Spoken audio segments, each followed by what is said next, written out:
आपण सगळे प्रवास करतो, कधी विमानाने, कधी रेल्वेने, तर कधी रस्त्याने. पण तुम्ही कधी विचार केलाय का की हा प्रवास किती सुरक्षित आहे? 12 जून 2025 रोजी अहमदाबाद येथे झालेल्या एअर इंडिया विमान अपघाताने संपूर्ण देशाला हादरवलं. लंडनला जाणाऱ्या फ्लाइट AI-171 मध्ये 242 प्रवासी होते आणि त्यापैकी फक्त एक व्यक्ती विश्वासकुमार रमेश चमत्कारिकरित्या वाचली. बाकी 241 जणांचा मृत्यू झाला आणि जमिनीवरही 29 जणांचा बळी गेला. ही घटना भयानक आहे आणि याने आपल्या मनात एक प्रश्न निर्माण केला, विमान प्रवास खरंच सुरक्षित आहे का? आणि मग रेल्वे आणि रस्ते अपघातांवर आपण इतकं बोलत का नाही? आजच्या व्हिडिओत आपण याचं उत्तर शोधणार आहोत, तथ्ये, आकडेवारी आणि संशोधनासह. आणि हो, हा व्हिडिओ तुम्हाला शेवटपर्यंत खेळून ठेवणार आहे, कारण आपण फक्त अपघातांवरच नाही तर त्यामागची कारणं आणि उपायही शोधणार आहोत. तर चला सुरुवात करूया.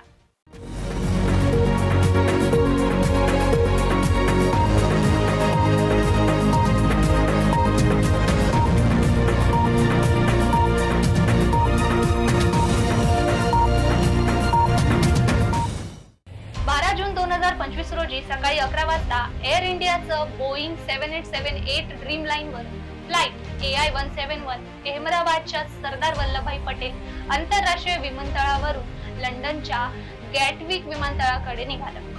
पण उड्डाणानंतर अवघ्या 1 मिनिटात विमान मेघानी नगर परिसरात एका मेडिकल कॉलेजच्या हॉस्टेलवर घुसलं. या अपघातात विमानातील 241 प्रवाशांचा मृत्यू झाला तर जमिनीवर 29 जणांचा बळी गेला.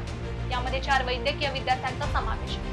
विमानात 169 भारतीय, 53 ब्रिटिश, 7 पोर्तुगीज आणि 1 कॅनेडियन नागरिक होते.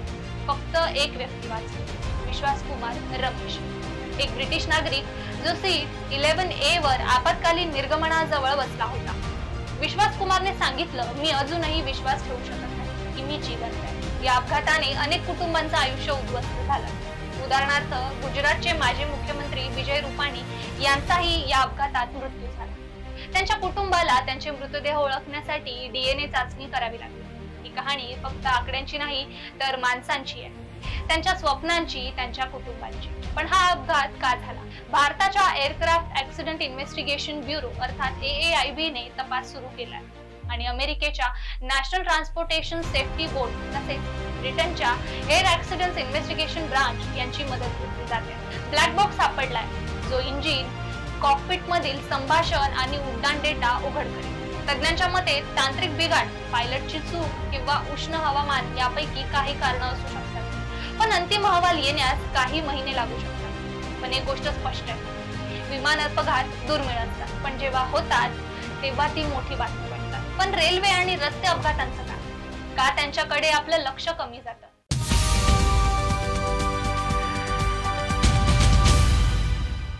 भारतात रेल्वे हा प्रवासाचा कणा आहे. दररोज 1.3 कोटी प्रवासी रेल्वेने प्रवास करतात.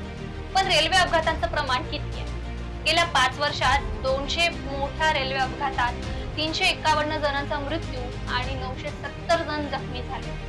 2025 मध्येही 22 जानेवारी रोजी जळगाव येथे 12 जणांचा मृत्यू झाला तर 15 फेब्रुवारी रोजी नवी दिल्ली रेल्वे स्थानकावर 20 जणांचा मृत्यू झाला.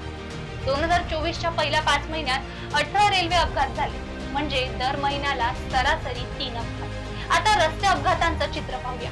2023 मध्ये भारतात 4.8 लाख रस्ते अपघात झाले, ज्यामध्ये 1.72 लाख मृत्यू आणि 4 लाख जखमी झाले. याचा अर्थ दररोज 774 मृत्यू, म्हणजे प्रत्येक मिनिटांनी एक मृत्यू. 2022 मध्ये दररोज 1264 रस्ते अपघात झाले, ज्यामध्ये 462 जणांचा मृत्यू झाला.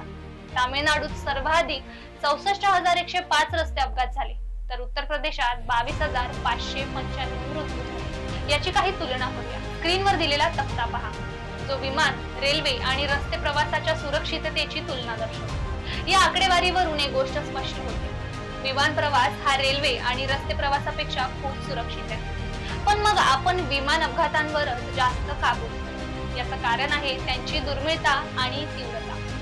विमान अपघात एकाच वेळी मोठ्या संख्येने जीव घेतात आणि ते दुर्मिळ असतात, त्यामुळे ते हेडलाईन्स बनतात. रेल्वे आणि रस्ते अपघात सातत्याने होतात, त्यामुळे त्यांचं न्यूज व्हॅल्यू कमी होतं.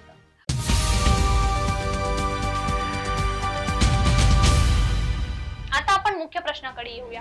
विमान प्रवास खरंच सर्वात सुरक्षित आहे का? उत्तर आहे होय. आणि यामागे ठोस आकडेवारी आणि संशोधन आहे. चला हे समजून घेऊया. आंतरराष्ट्रीय आकडेवारी इंटरनॅशनल एअर ट्रान्सपोर्ट असोसिएशन नुसार 2024 मध्ये जगभरात 37 दशलक्ष उड्डाण झाली आणि फक्त 5 प्राणघातक अपघातात 134 जणांचा मृत्यू झाला. याचा अर्थ प्रति 10 लाख उड्डाणांमागे 0.03 अपघातांचा दर आहे. हा दर गेल्या 50 वर्षात सातत्याने कमी झाला. 1960च्या दशकात हा दर 1.3 होता, तर आज तो जवळपास शून्याच्या जवळ आहे. MITच्या एका संशोधनानुसार विमान अपघातात मृत्यूची शक्यता 1 दशलक्षात 0.0007 आहे. आता भारतातील आकडेवारी बघूया. भारतात 1990 पासून 80हून अधिक विमान अपघात झाले, पण त्यापैकी बहुतांश लहान विमानं किंवा लष्करी विमानच होते. नागरी विमान अपघातांची संख्या कमी आहे. 2020 मधील केरळमधील कोझिकोड येथील एअर इंडिया एक्सप्रेसच्या अपघातात 21 जणांचा मृत्यू झाला, जो 2010 नंतरचा पहिला मोठा अपघात होता. अहमदाबादचा अपघात हा 1996 नंतरचा सर्वात प्राणघातक आहे. भारतात दरवर्षी सुमारे 1.5 दशलक्ष उड्डाणे होतात आणि प्राणघातक अपघातांचा दर अत्यंत कमी आहे.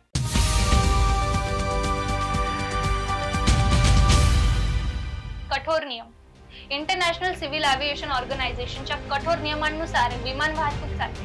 प्रत्येक उड्डाणपूर्वी विमान पायलट आणि हवामानाची तपासणी होते. प्रगत तंत्रज्ञान बोईंग 7878 ड्रीमलाईन सारखी विमानं स्वयंचलित सिस्टीम, रडार आणि ब्लॅक बॉक्सने सुसज्ज असतात. प्रशिक्षण. पायलट्सना हजारो तासांचं प्रशिक्षण दिलं जातं आणि आपत्कालीन परिस्थितींसाठी सिम्युलेटरचा सराव केला जातो. दुर्मिळता. बोईंग 7878च्या 15 वर्षाच्या सेवेत अहमदाबादचा अपघात हा पहिलाच प्राणघातक अपघात आहे.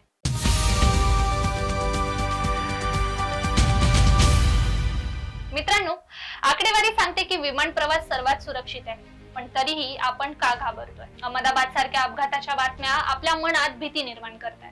पण विचार करा, तुम्ही दररोज रस्त्यावरून चालताय जिथे अपघाताचा धोका 1000 पट जास्त आहे. रेल्वेतून प्रवास करता जिथे अपघात सातत्याने होतात, मग फक्त विमान प्रवासालाच का दोष देतो? यामागचं कारण आहे आपली मानसिकता आणि माध्यमांचं कव्हरेज. विमान अपघात दुर्मिळ असल्याने ती मोठी बातमी बनतात, पण रेल्वे आणि रस्ते अपघात रोजच्या आयुष्याचा भाग झाले. उदाहरणार्थ, विश्वास कुमार रमेशच्या कुटुंबाची कहाणी पहा.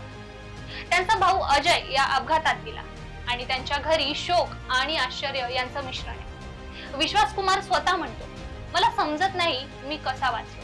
अशा कहाण्या आपल्याला विचार करायला भाग पाडतात. आपण सुरक्षिततेच्या बाबतीत किती गंभीर आहोत?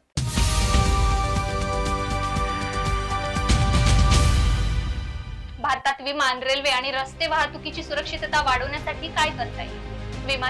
विमानतळांची नियमित तपासणी, देखभाल आणि कठोर नियमांचं पालन.